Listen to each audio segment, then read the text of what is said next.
Kami akan membahas tentang exercise week 2 atau tugas minggu kedua. Assalamualaikum warahmatullahi wabarakatuh. Perkenalkan, kami dari kelompok 2. Di sini kami akan menjelaskan tentang bab 4, bab 5, dan jawaban dari latihan soal.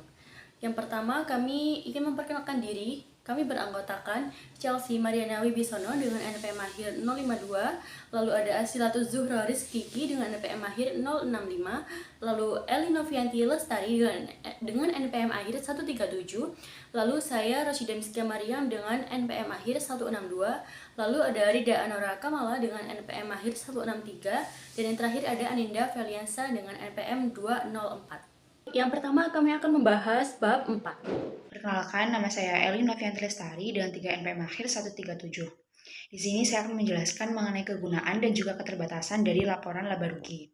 Yang pertama, kegunaan dari laporan laba rugi, yakni mengevaluasi kinerja perusahaan di masa lalu. Yang kedua, ada memberikan dasar untuk memprediksi kinerja di masa mendatang. Dan yang ketiga, yakni membantu menilai risiko atau ketidakpastian dalam mencapai arus kas di masa depan. Selanjutnya, yakni keterbatasan dari laporan laba rugi. Yang pertama, perusahaan menghilangkan pos-pos dari laporan laba rugi yang tidak dapat mereka ukur secara andal. Kemudian yang kedua, yakni angka pendapatan dipengaruhi oleh metode akuntansi yang digunakan. Yang ketiga, pengukuran pendapatan melibatkan pertimbangan. Selanjutnya, saya Aninda Feliansyah akan menjelaskan tentang unsur-unsur laporan laba rugi.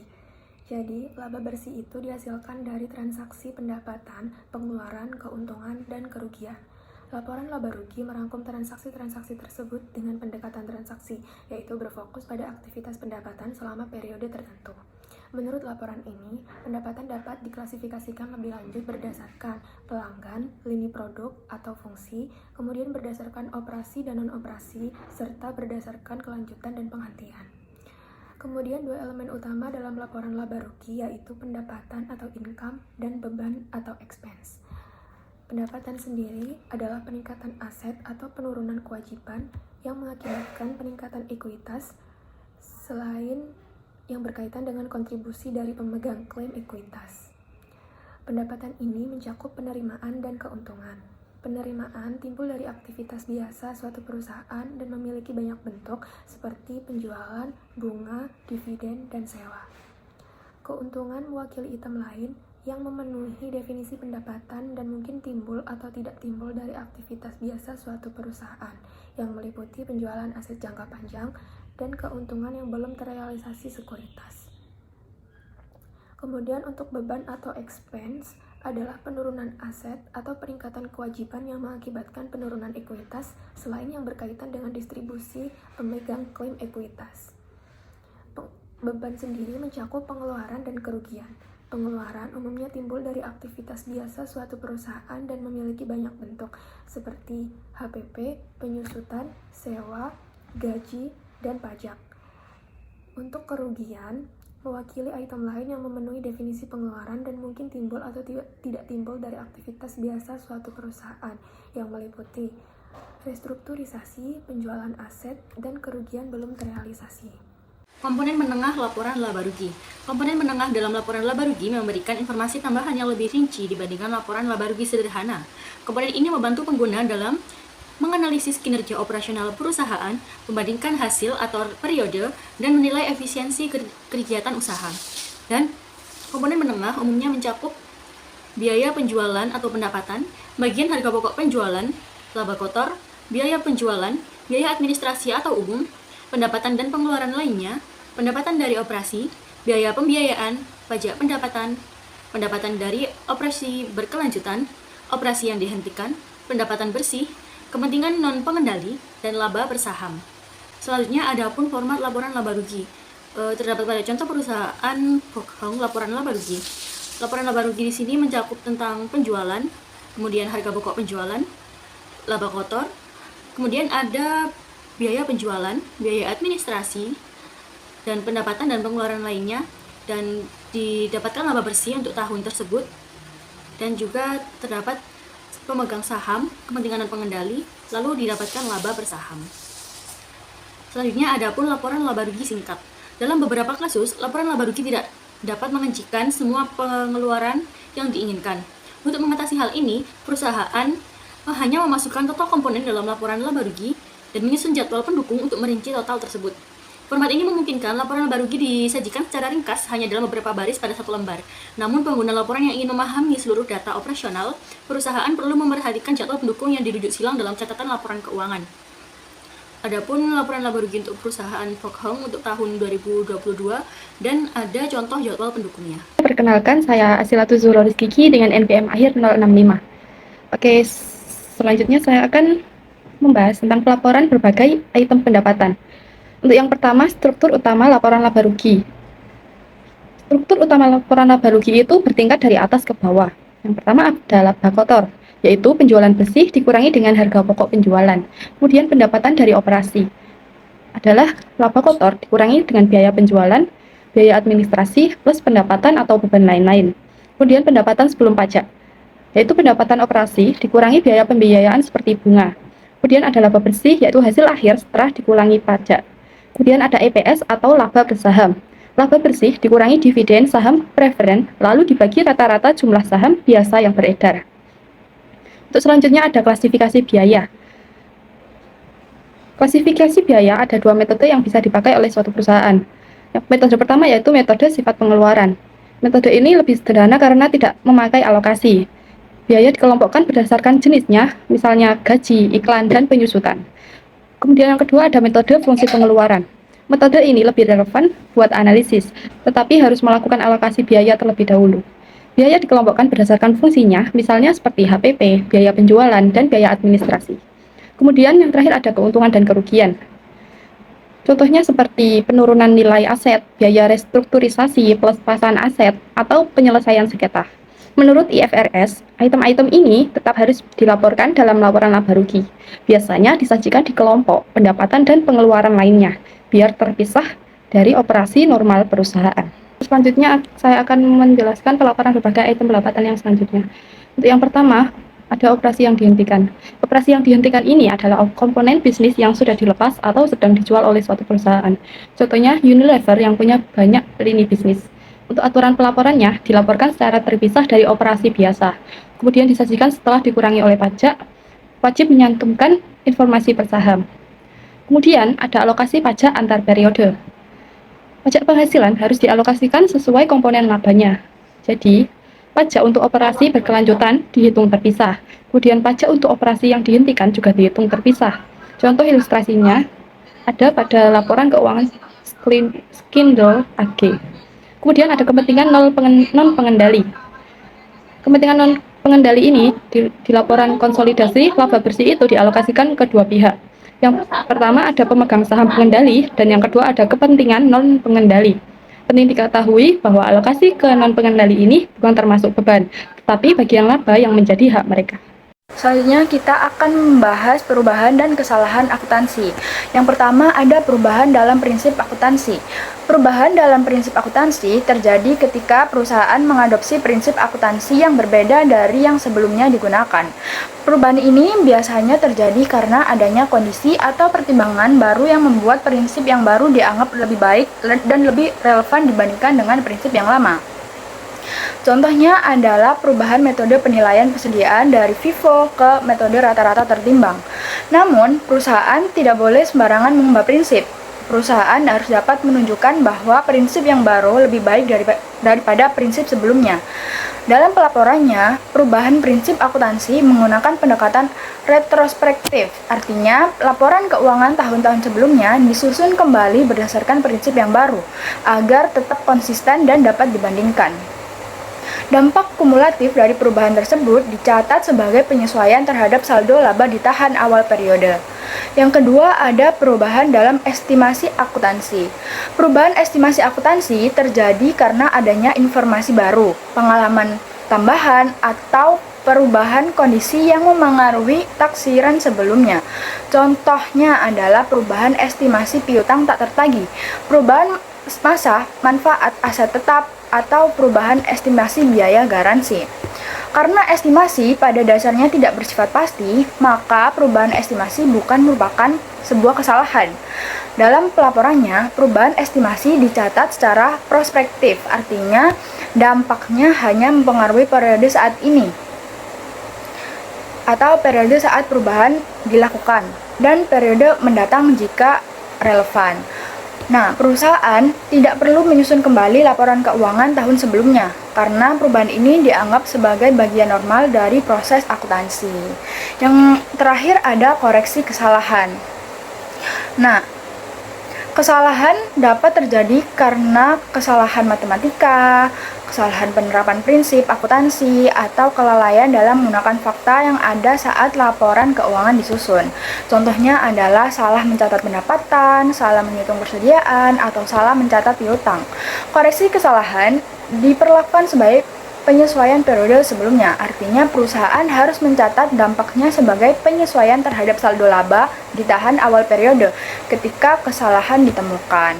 Selain itu, laporan keuangan tahun sebelumnya harus disajikan kembali agar mencerminkan angka yang benar dan tetap dapat dibandingkan. Perkenalkan, nama saya Chelsea Mariana Wibisono, 3 digit NPM terakhir 052. Pada kesempatan kali ini, saya akan menjelaskan tentang laporan ekuitas terkait. Pertama, saya akan membahas laporan laba ditahan.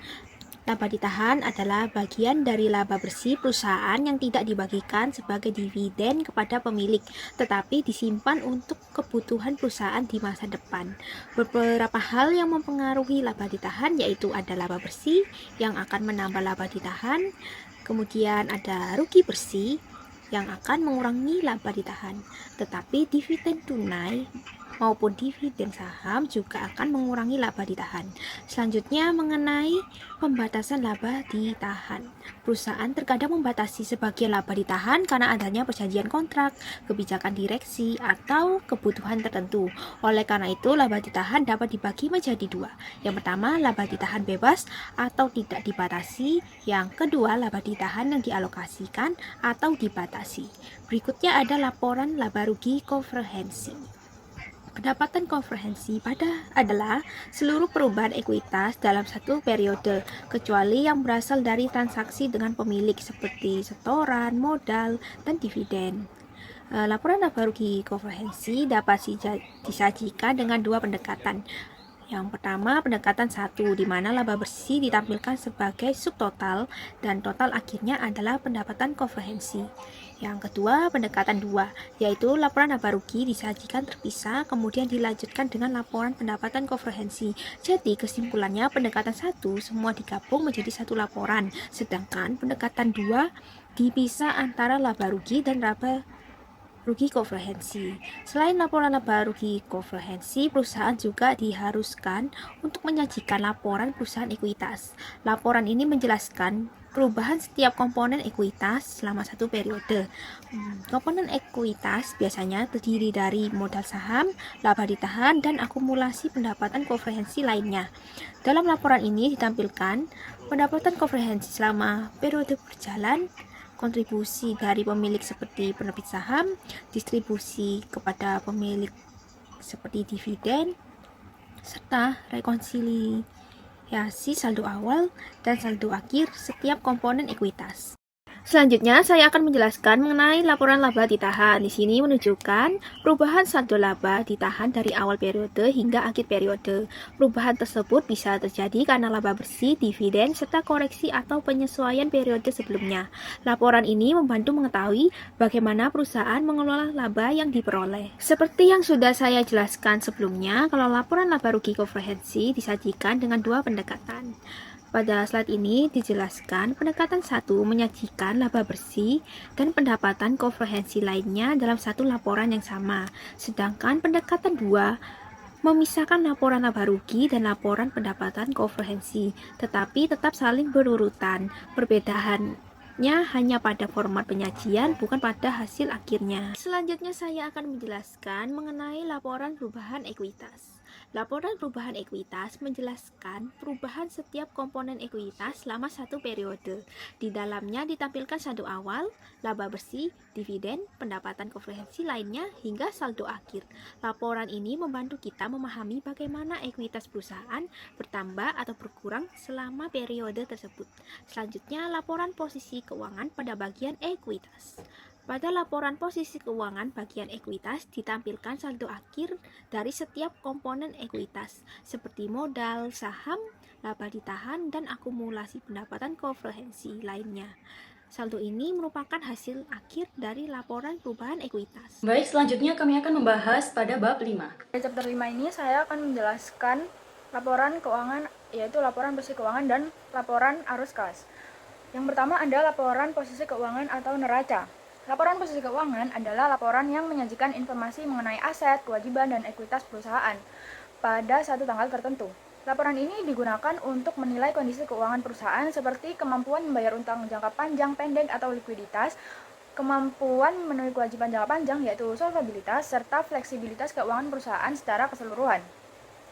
Namun, laporan ini juga memiliki keterbatasan karena sebagian besar menggunakan dasar biaya historis sehingga belum tentu mencerminkan nilai ekonomi yang sebenarnya. Selain itu, di dalamnya juga terdapat unsur estimasi, misalnya dalam penentuan penyusutan atau cadangan kerugian. Adapun unsur-unsur yang ada dalam laporan posisi keuangan yang terdiri dari 3 komponen utama, yaitu aset, kewajiban, dan ekuitas. Nah, selanjutnya kita akan membahas aset dan kewajiban. Aset dibagi menjadi 2, yaitu aset tidak lancar dan aset lancar. Aset tidak lancar atau aset tetap adalah aset yang digunakan dalam jangka panjang dan tidak untuk dijual kembali dalam waktu dekat. Contohnya, investasi jangka panjang seperti obligasi dan saham, kemudian properti pabrik, dan peralatan seperti tanah dan bangunan. Selain itu, ada aset tak berwujud seperti hak cipta dan merek dagang, serta aset lainnya seperti biaya dibayar di muka jangka panjang. Sementara itu, aset lancar adalah aset yang dapat dicairkan atau digunakan dalam waktu 1 tahun atau 1 siklus operasi normal perusahaan. Contohnya, kas, piutang, biaya dibayar di muka jangka pendek, serta investasi jangka pendek. Kemudian, kewajiban juga dibagi menjadi 2, yaitu kewajiban jangka panjang dan kewajiban lancar. Kewajiban jangka panjang adalah utang yang tidak diharapkan untuk dilunasi dalam waktu 1 tahun, melainkan dalam jangka waktu lebih dari 1 tahun. Sedangkan kewajiban lancar adalah kewajiban yang harus diselesaikan dalam 1 tahun atau dalam siklus operasi normal perusahaan. Nah, selanjutnya ada ekuitas dalam laporan posisi keuangan. Ekuitas atau ekuitas pemegang saham adalah hak residual pemilik perusahaan, yaitu bagian yang tersisa setelah seluruh kewajiban dikurangkan dari aset. Secara sederhana, ekuitas bisa dihitung dengan rumus aset dikurangi dengan kewajiban. Ekuitas terdiri dari beberapa bagian, yaitu yang pertama ada modal saham, yaitu nilai nominal saham yang diterbitkan oleh perusahaan. Yang kedua ada agio saham atau bagian premium saham, yaitu selisih antara harga jual saham dengan nilai nominalnya.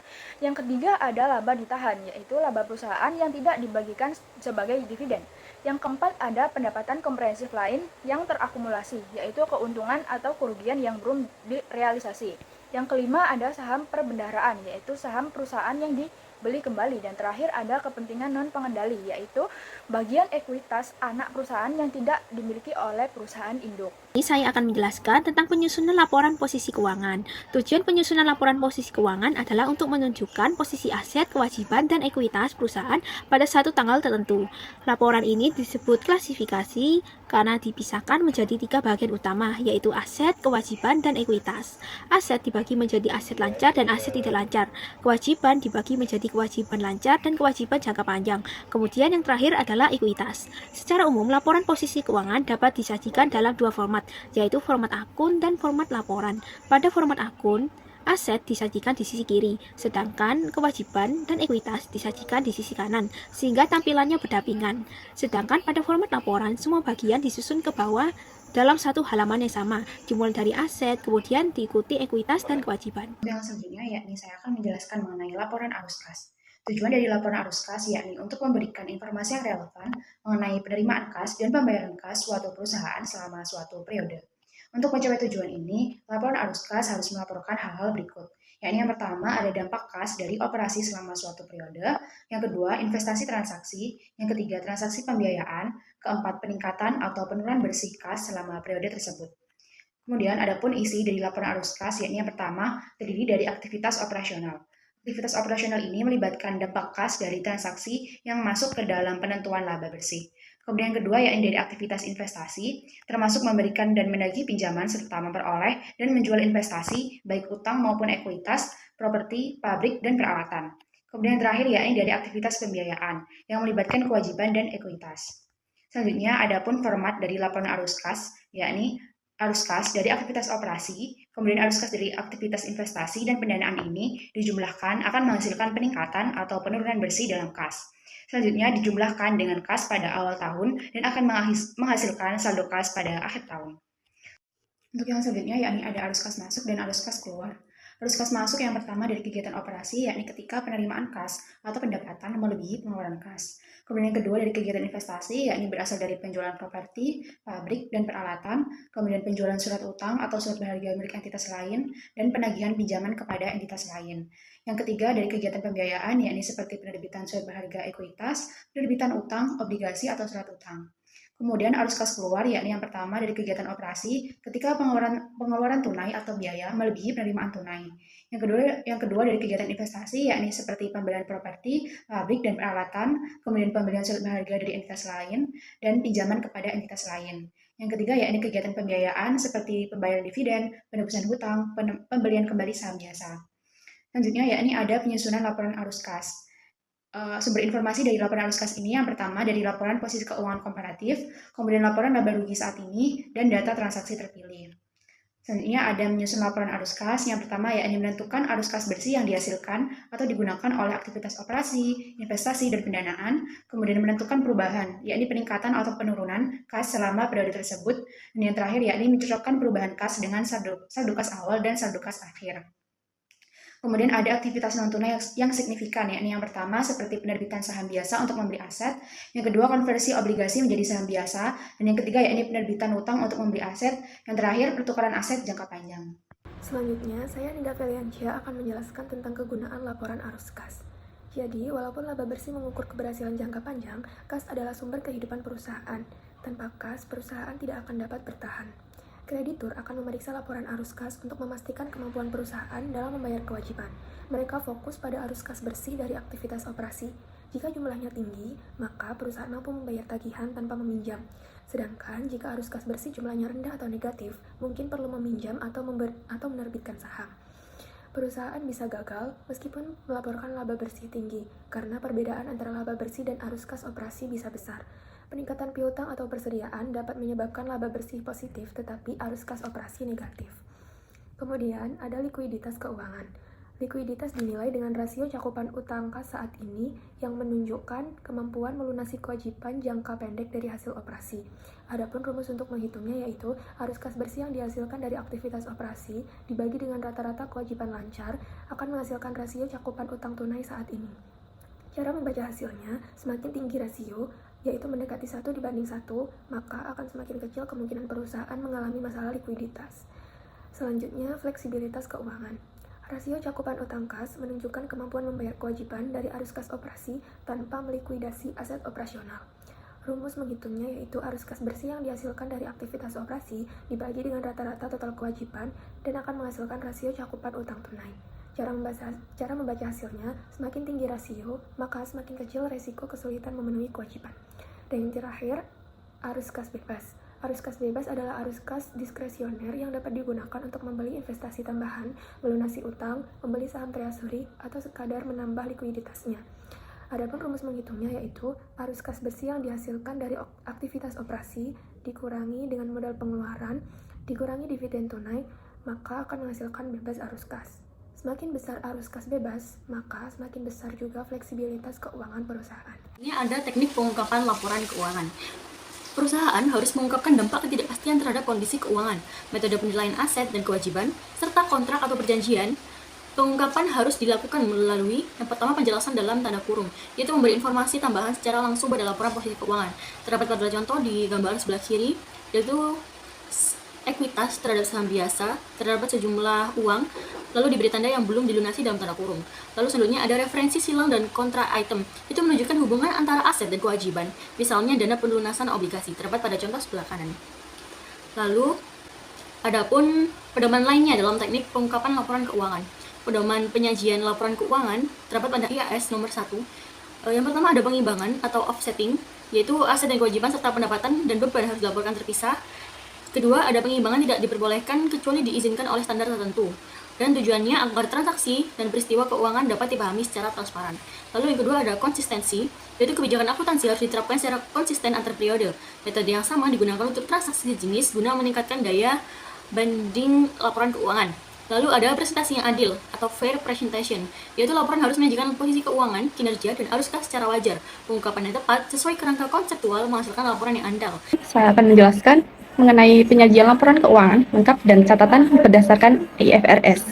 Yang pertama, penyajian laporan keuangan menurut IFRS. Menurut IFRS, perusahaan wajib menyajikan laporan keuangan lengkap setiap tahun dan harus disertai dengan informasi komparatif periode sebelumnya.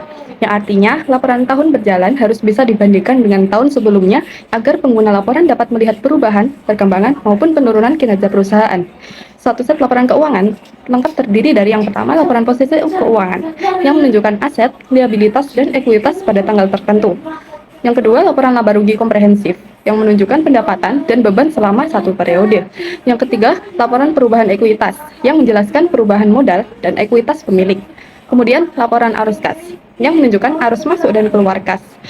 Kemudian yang terakhir ada catatan laporan keuangan yang memberikan penjelasan tambahan mengenai laporan keuangan di atas. Jadi laporan keuangan tidak hanya berupa angka-angka utama, tetapi harus lengkap agar memberikan gambaran kondisi perusahaan secara menyeluruh. Kemudian yang kedua, ada catatan atas laporan keuangan. Catatan atas laporan keuangan merupakan bagian integral dari laporan keuangan, yang artinya catatan ini bukan pelengkap biasa, tetapi bagian yang tidak terpisahkan dari laporan utama. Fungsinya adalah memberikan penjelasan kualitatif, yaitu penjelasan dalam bentuk narasi agar informasi lebih mudah untuk dipahami. Kemudian, menyajikan informasi kuantitatif tambahan, yaitu rincian angka yang tidak ditampilkan secara detail di laporan utama. Kemudian, menjelaskan batasan kontraktual atau perjanjian, misalnya kewajiban tertentu yang harus dipenuhi oleh perusahaan. Dengan adanya catatan, pembaca laporan dapat memahami latar belakang dan rincian dari angka-angka yang disajikan. Kemudian selanjutnya ada kebijakan akuntansi. Kebijakan akuntansi adalah prinsip, metode, dan praktik yang digunakan oleh perusahaan dalam menyusun laporan keuangan.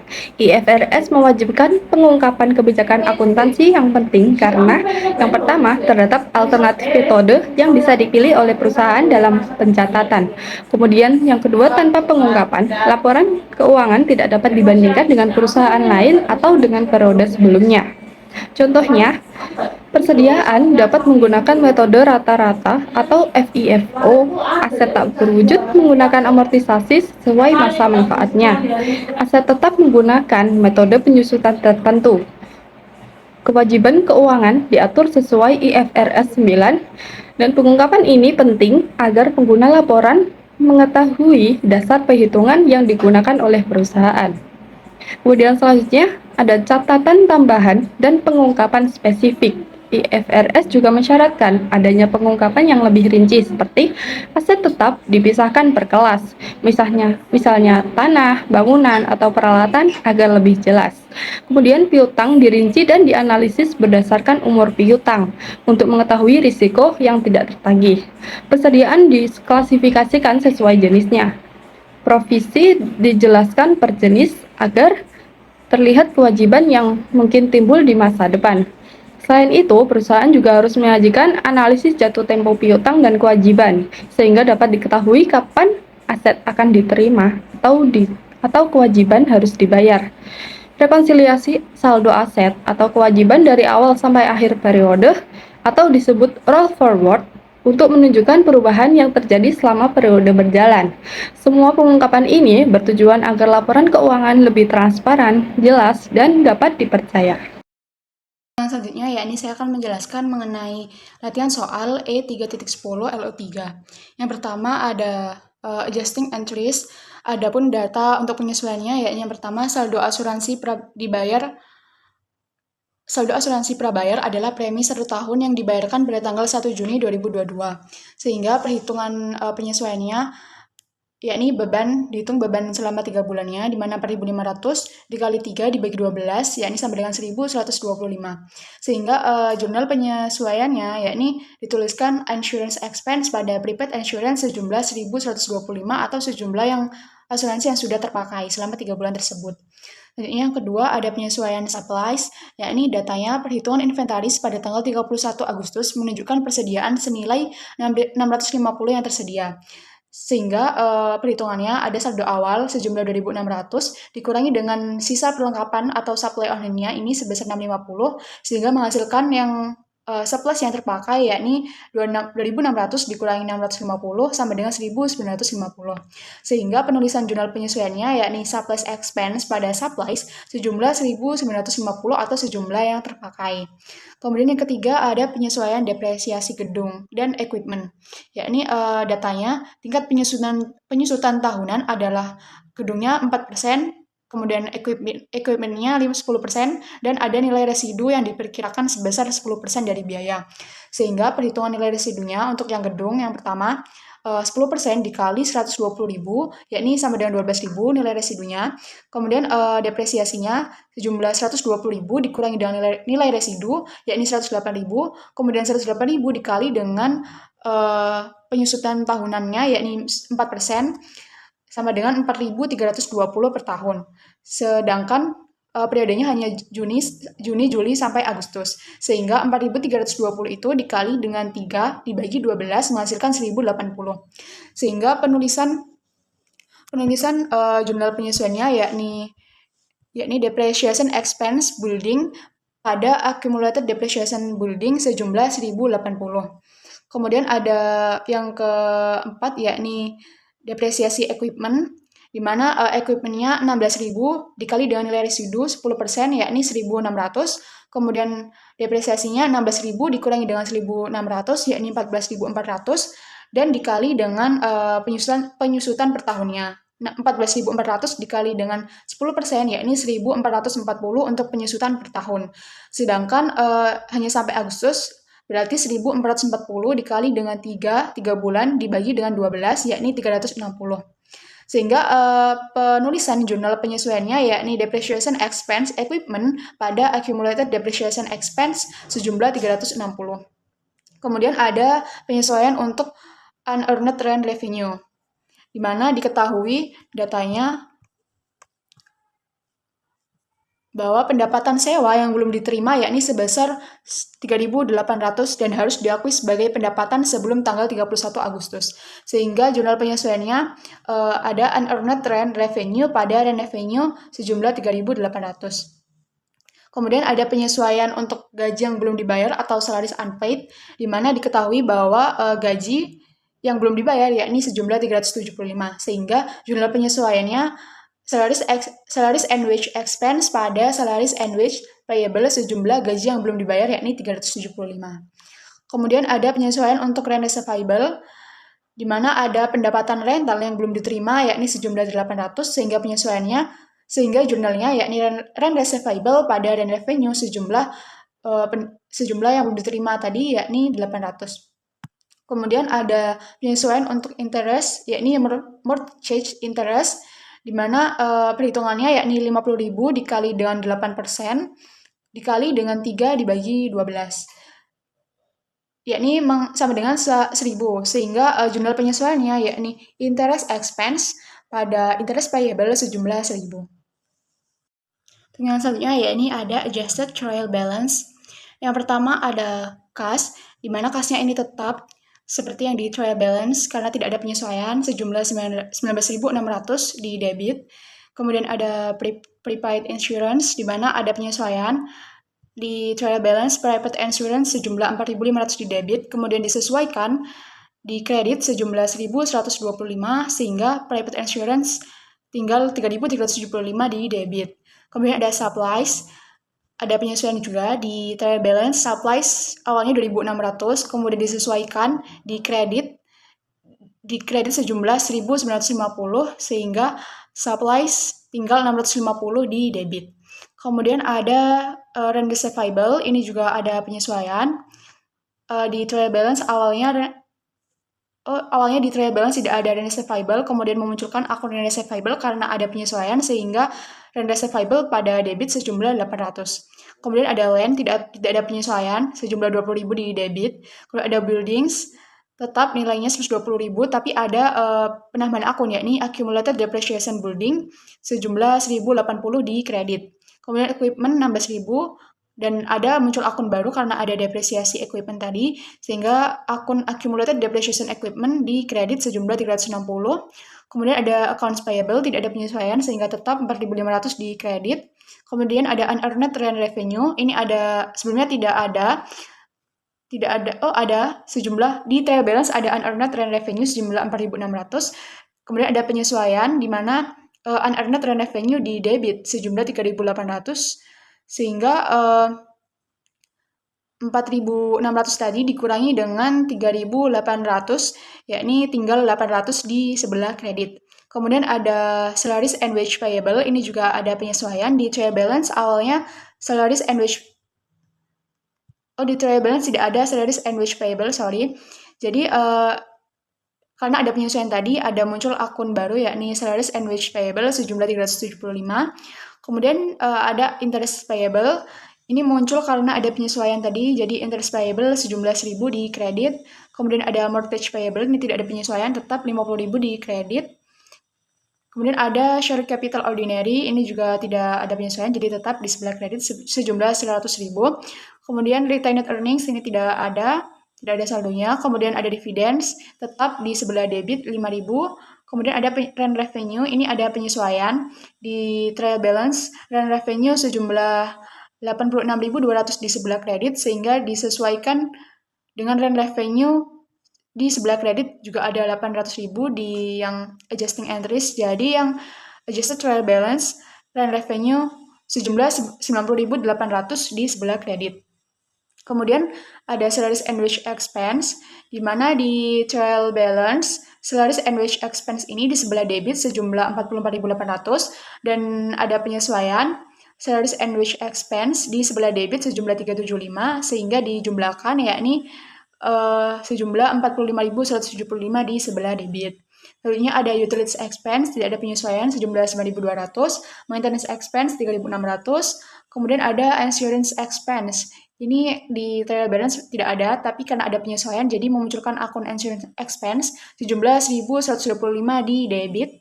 Kemudian ada surplus expense, ini sebelumnya tidak ada akun surplus expense, tapi karena ada penyesuaian jadi muncul surplus expense di sebelah debit sejumlah 1.950.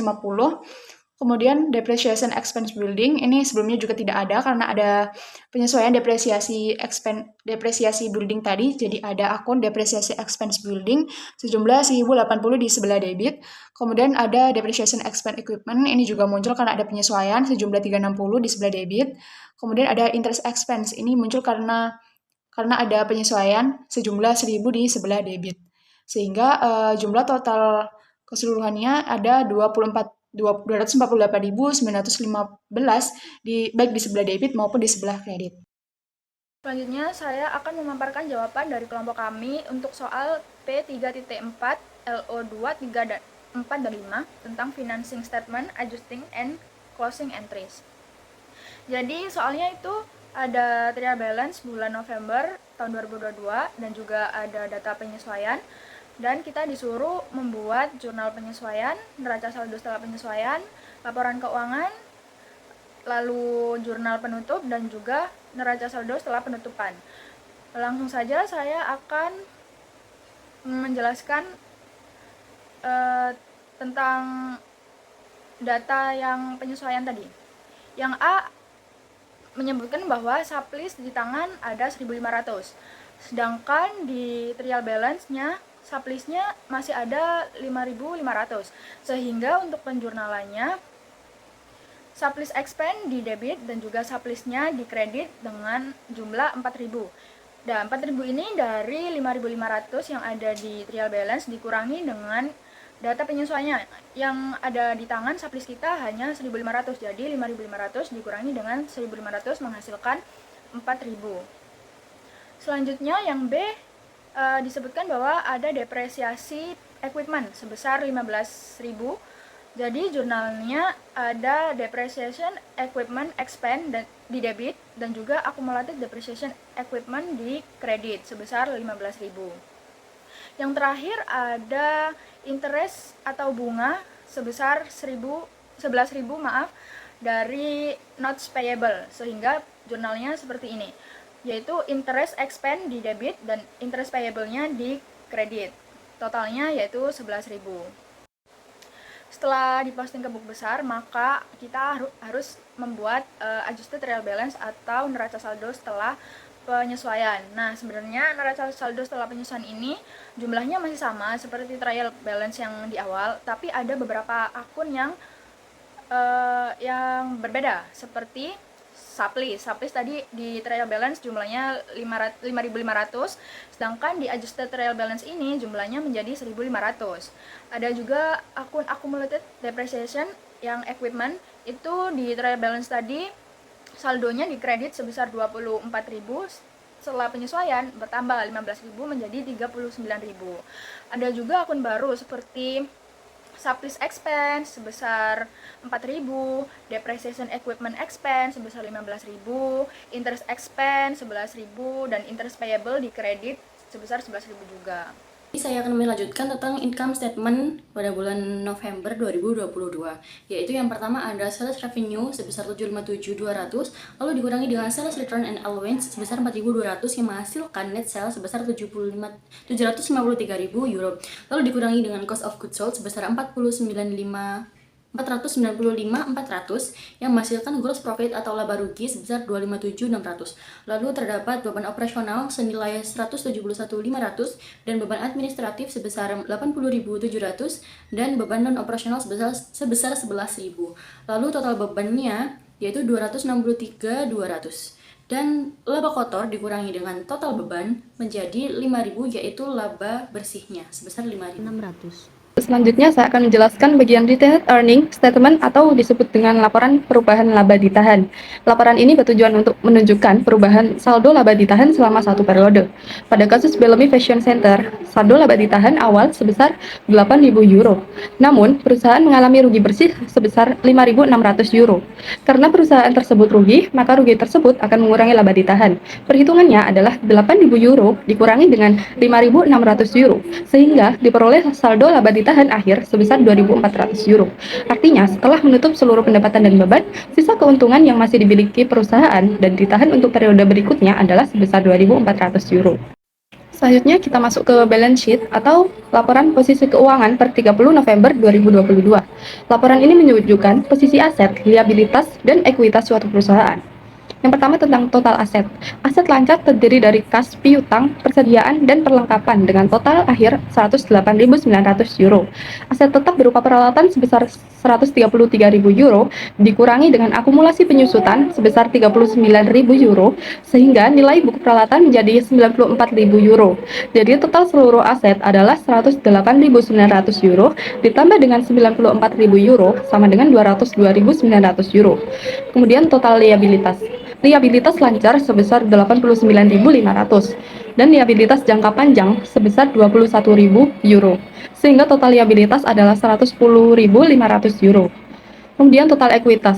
Ekuitas terdiri dari modal saham biasa sebesar 90.000 euro dan laba ditahan akhir sebesar 2.400 euro. Kemudian total ekuitas menjadi 92.400 euro. Kemudian pemeriksaan keseimbangan. Jika kita jumlahkan total liabilitas sebesar 110.500 euro ditambah dengan total ekuitas sebesar 92.400 euro, hasilnya sama dengan 202.900 euro. Jumlah ini sama dengan total aset sehingga neraca dalam kondisi seimbang dan benar. Jadi dapat disimpulkan bahwa rugi bersih tahun berjalan mengurangi laba ditahan dan seluruh hasil tersebut tercermin dalam laporan posisi keuangan yang tetap seimbang. Di bagian ini saya akan menjelaskan mengenai closing entries atau jurnal penutup pada Bellamy Fashion Center per 30 November tahun 2022. Langkah pertama dalam jurnal penutup adalah menutup akun pendapatan. Sales revenue memiliki saldo kredit sebesar 757.200 euro. Karena saldo normal pendapatan adalah kredit, maka untuk menutupnya kita harus mendebitkan akun tersebut sebesar 757.200 euro. Selanjutnya ada sales return atau allowance sebesar 4.200 euro. Akun ini merupakan kontra revenue dan memiliki saldo normal debit sehingga untuk menutupnya harus dikredit sebesar 4.200 euro. Kemudian kita menutup seluruh akun beban. Semua akun beban memiliki saldo normal debit sehingga untuk menutupnya harus dikredit. total beban terdiri dari cost of goods sold 495.400 euro, salaries and wages expense 140.000 euro, advertising expense 26.400 euro, utilities expense 14.000 euro, delivery expense 16.700 euro, return expense 24.000 euro, maintenance and repairs 12.100 euro, supplies expense 4.000 euro, depreciation 5.000 euro, interest expense 11.000 euro. Semua beban ini dikredit dalam jurnal penutup. Setelah itu kita menghitung laba bersih sales revenue sebesar 757.200 euro dikurangin sales return 4.200 euro sehingga net sales didapatkan sebesar 553.000 euro. Kemudian dikurangi total beban sebesar 747.400 euro, maka diperoleh laba bersih sebesar 5.600 euro. Karena perusahaan memperoleh laba sebesar 5.600, maka laba tersebut akan menambahkan retained earnings dalam jurnal penutup yang ditampilkan, sehingga laba ini terlihat sebagai 5.600 yang digunakan untuk menyeimbangkan jurnal. Jadi kesimpulannya, closing entries bertujuan untuk mengosongkan akun nominal.